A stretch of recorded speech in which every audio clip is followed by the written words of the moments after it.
जी हाँ दोस्तों, निर्मला सीतारमण अन्नामलाई ने खोली बीजेपी की पोल। मोदी शाह तो हैरान होकर देखते रह गए। स्टालिन तो बीजेपी को दे रहे हैं चैलेंज, कह रहे हैं अब दो जवाब। नमस्कार दोस्तों, मैं हूं परवीन सानी और आप देख रहे हैं द राजनीति। दोस्तों, वित्त मंत्री का पद निर्मला सीतारमण को मिला हुआ है। जाहिर सी बात है, पीएम मोदी गृह मंत्री अमित शाह की खास होंगी। लगातार 2 टर्म से सीतारमण वित्त मंत्री हैं। बावजूद इसके वित्त मंत्री निर्मला सीतारमण ने अपनी ही सरकार की कथनी और करनी में फर्क दिखा दिया। अन्नामलाई पर पीएम मोदी कितना विश्वास करते हैं, ये किसी से छिपा नहीं है। तमिलनाडु में बीजेपी को ऊंचाई पर ले जाने की जिम्मेदारी मोदी शाह ने तो अन्नामलाई को दी है। उन्होंने अध्यक्ष बनाया है। तमिलनाडु में अन्नामलाई तो बीजेपी का चेहरा है। फिर ये चेहरा आखिर अपने सबसे बड़े दुश्मन सीएम स्टालिन की भाषा क्यों बोल रहा है? हिंदी विवाद में तमिलनाडु के मुख्यमंत्री एमके स्टालिन को जिस तरह से बीजेपी घेर रही है, तमिलनाडु के बजट में रुपए के सिंबल को तमिल भाषा से रिप्लेस करने पर जिस तरह से वाजपेयी स्टालिन को देशद्रोही करार देने में लगे हैं, अब स्टालिन का बचाव खुद वित्त मंत्री निर्मला सीतारमण कर रही हैं। खुद तमिलनाडु में बीजेपी अध्यक्ष अन्नामलाई बीजेपी के हमले से स्टालिन को बचा रहे हैं। अब दोस्तों, मैं ये क्यों कह रहा हूँ, उसे समझने के लिए दोस्तों अंत तक हमारे साथ रहिए। समझ जाएंगे बीजेपी कैसे किस बात को तिल का ताड़ बना रही है। दरअसल भारत सरकार देश में राष्ट्रीय शिक्षा नीति के तहत त्रिभाषा की थ्योरी लेकर आई है, जिसमें अंग्रेजी, स्थानीय भाषा और हिंदी को अनिवार्य किया गया है। अब सरकार के इसी प्रयास का तमिलनाडु के मुख्यमंत्री एमके स्टालिन ने विरोध किया। उनका मानना है सरकार का ये प्रयास स्थानीय अस्मिता पर चोट है, दखल देने का प्रयास है। स्टालिन ने बीजेपी के खिलाफ हिंदी विरोधी के जरिए मोर्चा खोला और अपने विरोध को एक्शन में दिखाने के लिए बजट में हिंदी वाले रुपए के सिंबल की जगह तमिल भाषा में सिंबल को दिखाया। अब दोस्तों, स्टालिन ने ऐसा किया तो भाजपाइयों ने उन्हें देश की एकता से खिलवाड़ करने वाला तक करार दे दिया। बीजेपी के तमाम नेता उनके पीछे पड़ गए, उन्हें ज्ञान देने लगे।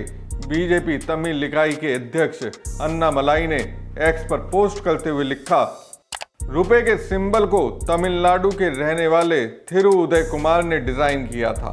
वे डीएमके के पूर्व विधायक के बेटे हैं। तमिल द्वारा डिजाइन किए गए रुपए के प्रतीक को पूरे भारत ने अपनाया, लेकिन डीएमके सरकार ने राज्य बजट में इसे हटाकर मूर्खता का परिचय दिया है। रुपए का चिन्ह देवनागरी लिपि के रे और लैटिन लेटर आर को मिलाकर बना है, जिसमें एक वर्टिकल लाइन भी बनी हुई है। ये रेखा हमारे राष्ट्रध्वज और बराबरी के चिन्ह को प्रतिबंधित करती है। भारत सरकार ने 15 जुलाई 2010 को इस चिन्ह को अपनाया था। आईआईटी मुंबई के पोस्ट ग्रेजुएट रह चुके छात्र उदय कुमार ने इस चिन्ह को बनाया था। उदय कुमार को आरबीआई की तरफ से 2.5 लाख का इनाम भी मिला था। इस मामले में वित्त मंत्री निर्मला सीतारमण ने भी तमिलनाडु की डीएमके सरकार पर बड़ा हमला बोला है। निर्मला सीतारमण ने कहा कि डीएमके की सरकार ने कथित तौर पर तमिलनाडु बजट 2025-26 जिसे पेश किया है, उसके दस्तावेजों से आधिकारिक रुपये का प्रतीक हटा दिया है। अगर डीएमके को रुपए से दिक्कत है तो उसने 2010 में इसका विरोध क्यों नहीं किया? क्योंकि तब इस सिंबल को कांग्रेस के नेतृत्व वाली यूपीए सरकार के तहत अपनाया गया था।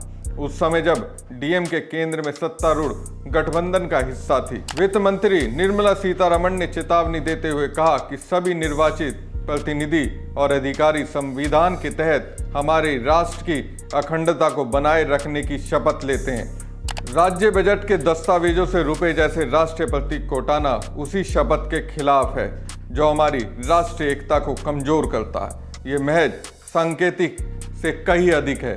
ये एक खतरनाक मानसिकता का संकेत देता है, जो भारतीय एकता को कमजोर करता है और क्षेत्रीय गौरव के बहाने अलगाववादी भावनाओं को बढ़ावा देता है। दोस्तों, जब वित्त मंत्री निर्मला सीतारमण ने इस तरह तमिलनाडु के मुख्यमंत्री एमके स्टालिन को अपने निशाने पर लिया, तो उसी दौरान उनका दृष्टिकोण हिंदी में रुपए के सिंबल को लेकर क्या रहा? निर्मला सीतारमण के पुराने इतिहास को खंगाला गया और दोस्तों जो बात सामने आई, जो सच्चाई दिखी, उसे देखने के बाद पीएम मोदी गृह मंत्री अमित शाह को स्टालिन पर कुछ कहने से पहले निर्मला सीतारमण से पूछ लेना चाहिए। वैसे निर्मला सीतारमण को खुद की ओर झांकना चाहिए।